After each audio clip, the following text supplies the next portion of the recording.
Subscribe to our YouTube channel. Press the bell icon to get the latest updates. Harish Chaudhary जी, सुनील झाकड़ जी, दीपेंद्र हुडा जी, हमारे candidates Shubhdeep Singh Sidhu जी, विक्रम मोफर जी, रणवीर कौर मियां जी, अर्शदीप सिंह गगोवाल जी, अजीत इंदर मुफर जी, Congress party के वरिष्ठ नेता, प्यारे कार्यकर्ता भाइयों और बहनों, आप सबका यहां बहुत बहुत स्वागत, नमस्कार।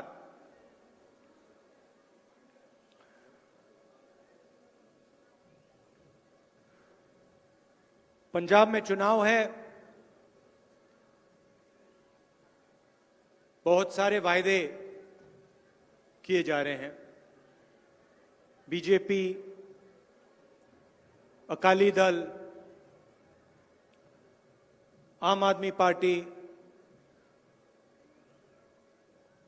अमरिंदर सिंह ने भी एक पार्टी चालू कर रखी है। सब वायदे कर रहे हैं।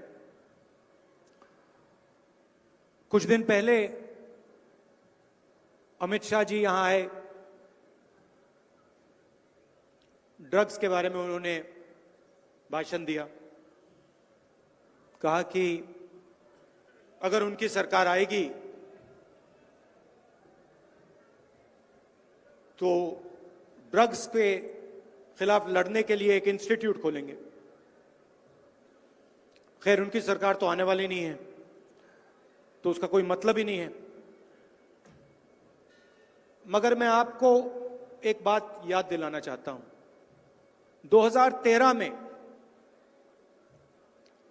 मैं पंजाब आया और पंजाब यूनिवर्सिटी में मैंने कहा कि पंजाब के युवाओं के सामने ड्रग्स की समस्या बहुत खतरनाक है। 2013 में पंजाब यूनिवर्सिटी में मैंने ये बात कही। बीजेपी के नेताओं ने मजाक उड़ाया। सुखबीर बादल जी ने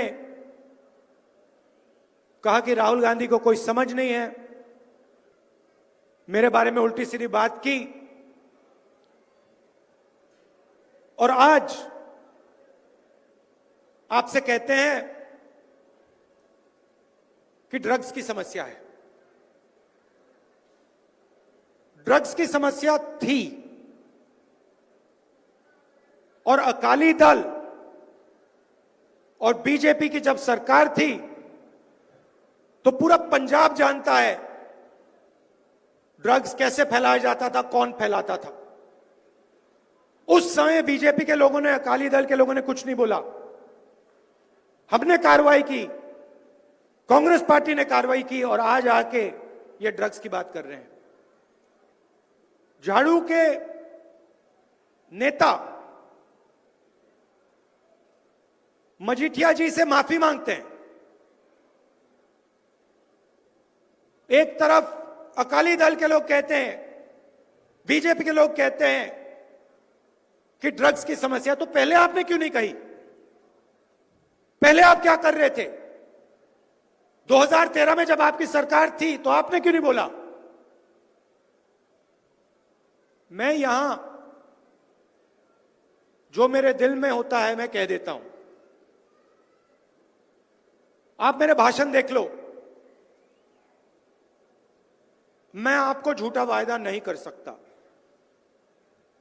मेरे कोई भी भाषण आप देख लो, 2004 से मैं राजनीति में हूं, एक भाषण दिखा दो झूठा, जहां मैं झूठा वायदा कर रहा हूं।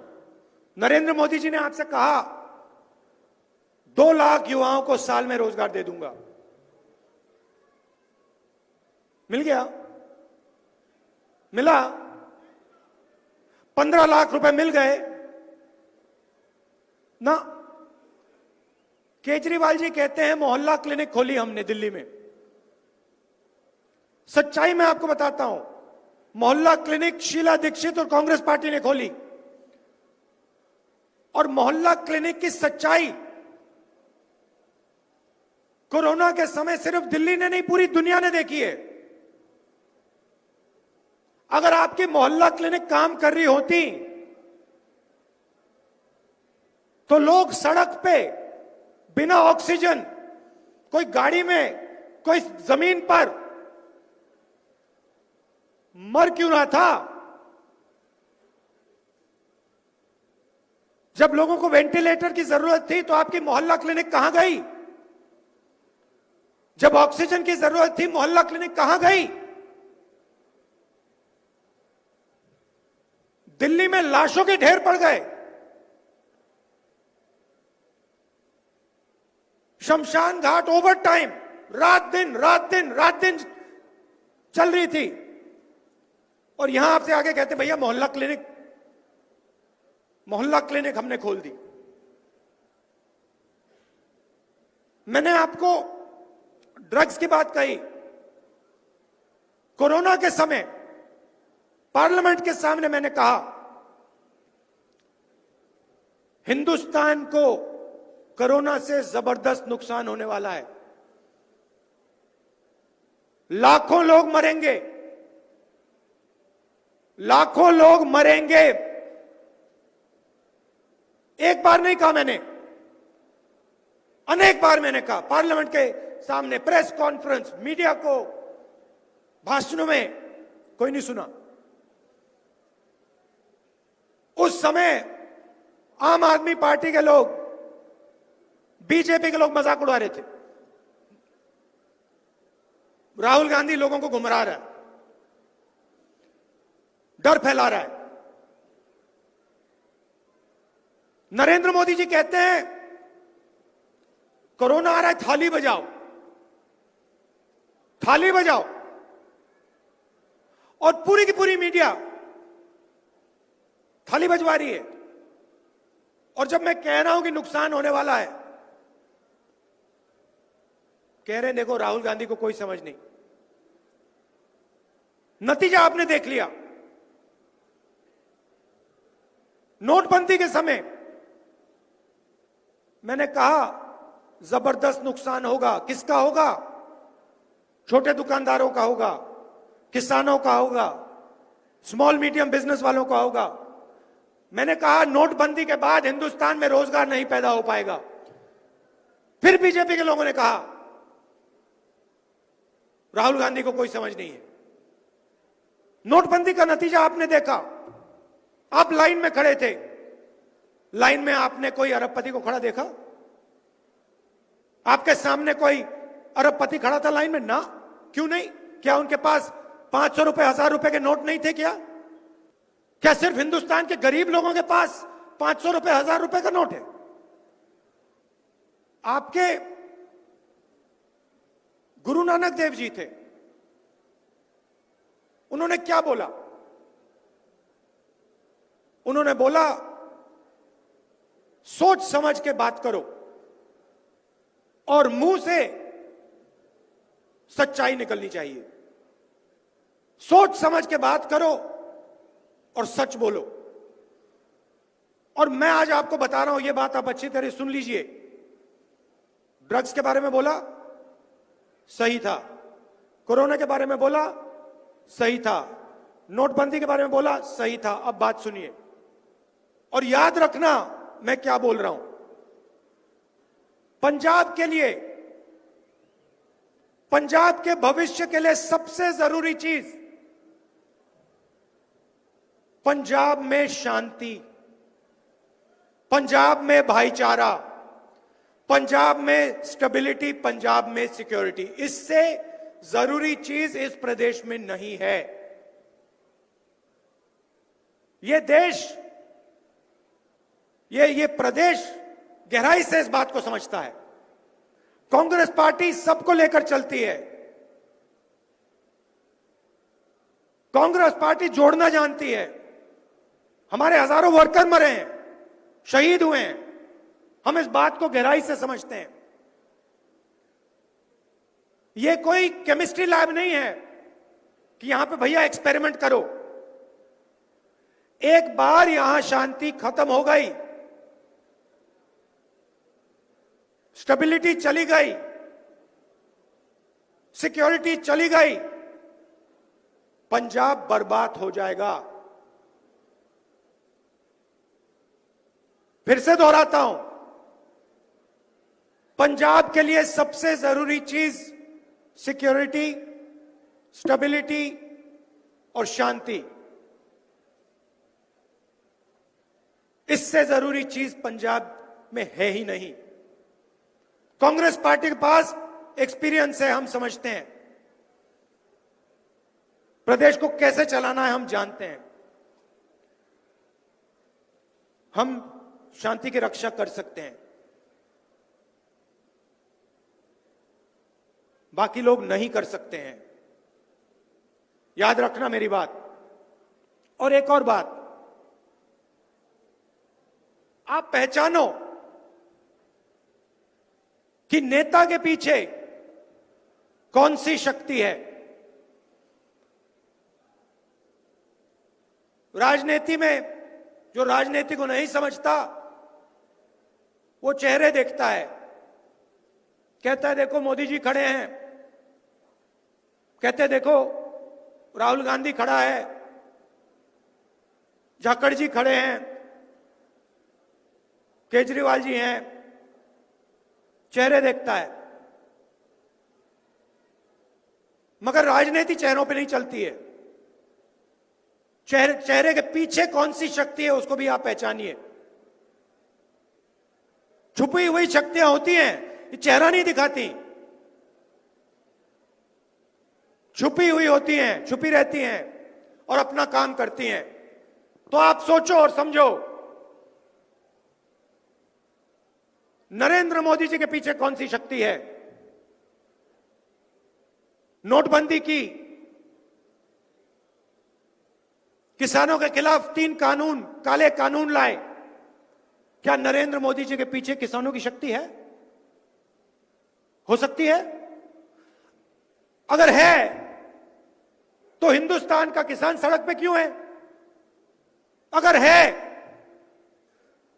तो हिंदुस्तान का किसान कोरोना में, ठंड में क्यों खड़ा है? क्योंकि नरेंद्र मोदी के पीछे किसानों की शक्ति नहीं है।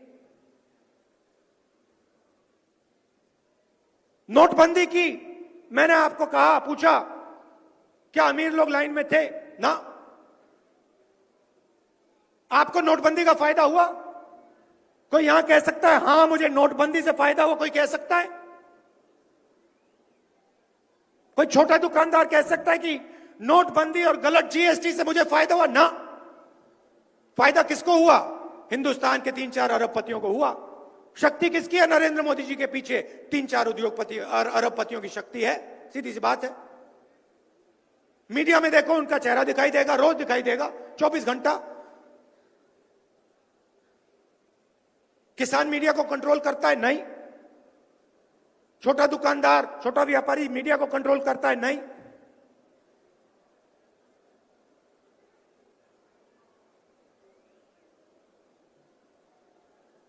किसान खड़े होते हैं, कौन खड़ा होता है उनके साथ? कांग्रेस पार्टी। जमीन अधिग्रहण बिल के पीछे कौन लाई? कांग्रेस पार्टी। मनरेगा कौन सी पार्टी लाई? कांग्रेस पार्टी। क्यों? क्योंकि उन लोगों की शक्ति हमारे पीछे है। यह सच्चाई है। अब आप सोचिए, आंख बंद करके सोचिए, नरेंद्र मोदी जी के पीछे कौन सी शक्तियां हैं? राहुल गांधी के पीछे कौन सी शक्तियां हैं? और अरविंद केजरीवाल के पीछे कौन सी शक्ति है? और याद रखिए, शक्ति अपना चेहरा कभी नहीं दिखाती, छुपकर काम करती है।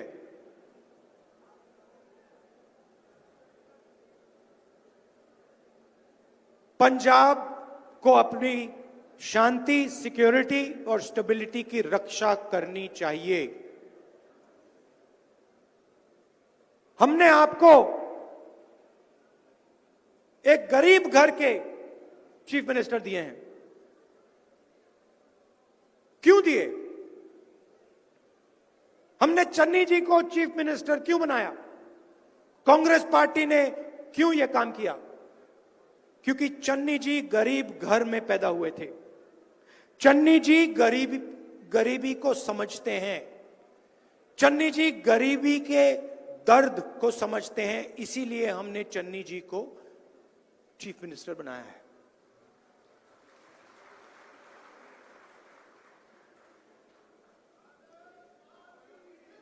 ये अब मुझे पता नहीं, मुझे बात आप देखिए, पता नहीं, मैं आपसे पूछना चाहता हूं, गरीब घर के व्यक्ति को चन्नी जी को चीफ मिनिस्टर बनाया तो क्या गलती की क्या हमने? कोई पंजाब का चीफ मिनिस्टर एक गरीब व्यक्ति नहीं हो सकता क्या? मना है क्या?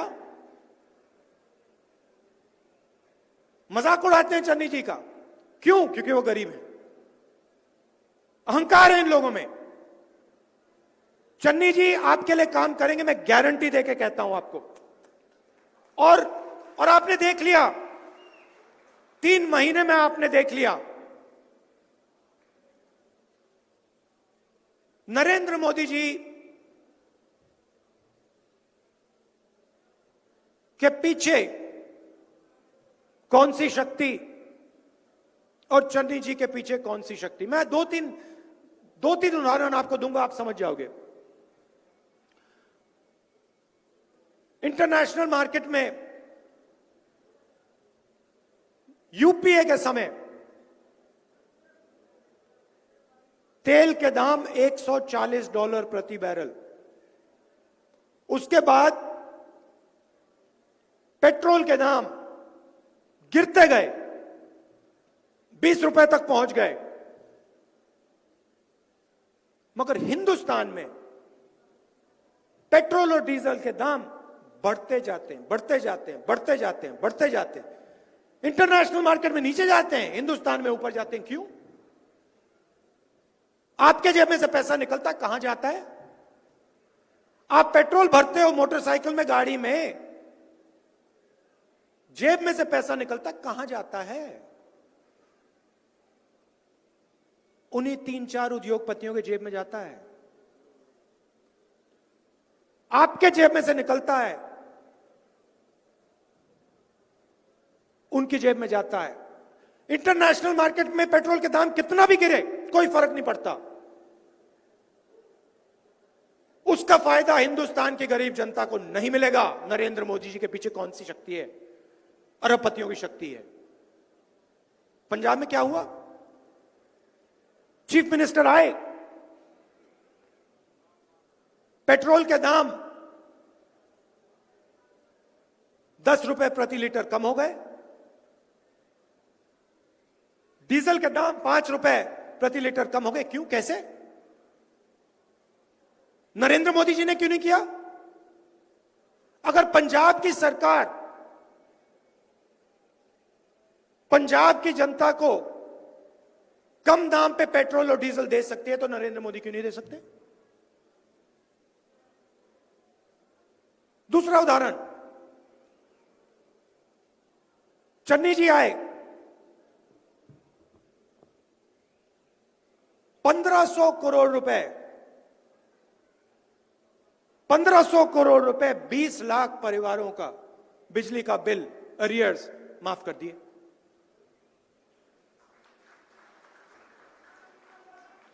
पावर प्राइस को 3 रुपए कम कर दिया पर यूनिट। क्यों किया? क्योंकि चन्नी जी गरीब घर से निकले हैं, इसलिए किया। और मैं आपको बता रहा हूं, यह ऐतिहासिक निर्णय है। अभी उन्होंने कुछ नहीं किया, अभी शुरुआत है।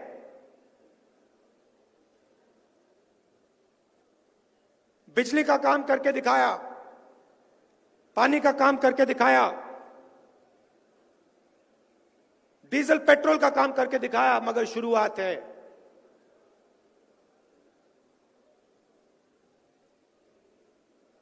पंजाब में कांग्रेस की अगली सरकार मोनोपोली को तोड़ने का काम करेगी। पंजाब में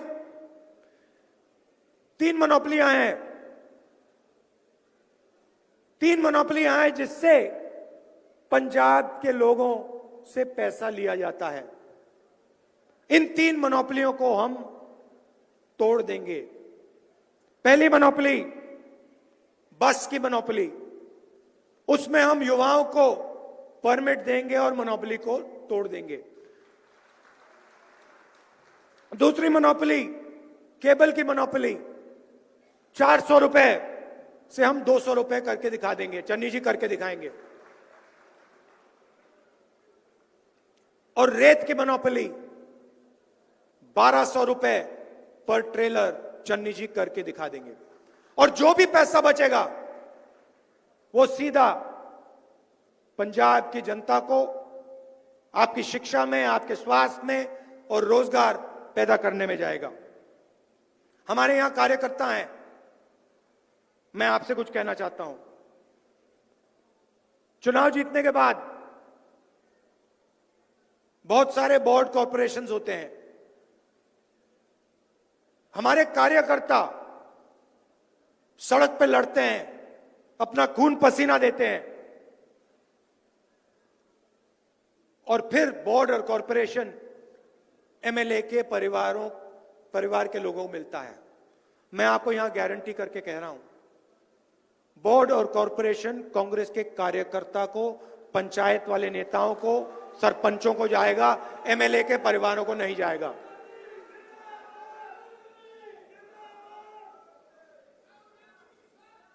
महिलाओं, आप देखना, महिलाओं के लिए 8 सिलेंडर, गरीब परिवारों के लिए 8 सिलेंडर साल में मुफ्त फ्री और 1100 रुपए महीने के महिलाओं के लिए। मगर सबसे जरूरी बात मैं फिर से दोहराना चाहता हूं, सवाल पंजाब के भविष्य का है। सबसे जरूरी चीज पंजाब में शांति, इससे जरूरी चीज है ही नहीं। ये केमिस्ट्री लैब नहीं है कि यहां पे जो एक्सपेरिमेंट करना है एक मौका दो, इससे नहीं बात बनती। ये बॉर्डर स्टेट है, यहां पे सबसे जरूरी चीज शांति, भाईचारा है और कांग्रेस पार्टी इसको समझती अच्छी तरह। हमारे जो नेता हैं वो आतंकवादी के घर में आपको कभी नहीं मिलेंगे, हो ही नहीं सकता। झाड़ू के नेता जरूर आपको आतंकवादी के घर में मिल सकते हैं, मगर कांग्रेस का नेता आपको कभी नहीं मिल सकता। यह बात याद रखिए और याद रखिए कि ये चेहरे नहीं हैं, चेहरे के पीछे शक्तियां होती हैं, शक्तियां छुपी रहती हैं, अपना असली रूप नहीं दिखाती हैं। अगर आप शक्ति को पहचानना चाहते हो तो नेता के कर्मों को देखो, शब्दों को नहीं देखो, कर्मों को देखो। नरेंद्र मोदी नोटबंदी करेंगे, नरेंद्र मोदी किसान बिल लाएंगे, नरेंद्र मोदी जीएसटी लाएंगे, उनके कर्मों से आप शक्ति को पहचानो। यह मैंने आपसे कहना था। आप सब दूर दूर से आए,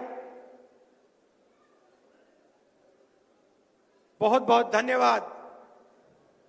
नमस्कार, जय हिंद।